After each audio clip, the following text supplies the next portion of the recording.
ఇంకొక పక్క మహిళలు ఉన్నారు. నేను ముందే సూపర్ 6లో 4 కార్యక్రమాలు మహిళలకే ఇచ్చాం. అదే సమయంలో డాక్రా సంఘాలకి ఎంపవర్ చేయడం కోసం 10 లక్షల రూపాయల వరకు రుణాలు ఇచ్చి, వడ్డీ లేని రుణాలు ఇచ్చి వాళ్ళని ఆదుకుంటాం.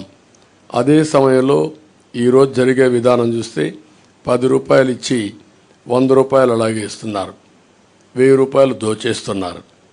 ఆ విధానానికి స్వస్తి చెప్పి సంపద సృష్టించడం తెలిసిన పార్టీలు ఇవి.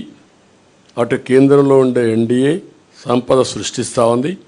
అదేవిధంగా పవన్ కళ్యాణ్ గారు కూడా సంపద సృష్టించి ఆ సంపద పేదవాళ్ళకి చేర్చాలనేది ఆయన ఆలోచన. ఈ 3 పార్టీలు కూడా కలిసి సంపద సృష్టిస్తాం, ఆదాయాన్ని పెంచుతాం, పెంచిన ఆదాయాన్ని మళ్ళీ పేద ప్రజలకు అందజేస్తాం.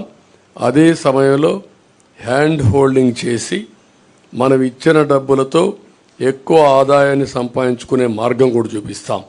మా సిద్ధాంతం చేపనివ్వడమే కాదు, చేపలు పట్టేది కూడా నేర్పించాలని, దానికి కావలసినటువంటి స్కిల్స్ కానీ వసతులు కానీ ఏర్పాటు చేసి వారిని పైకి తేవాలనేది మా ఆలోచన. దానికోసమే ఈరోజు P4 ఉంది. చాలామంది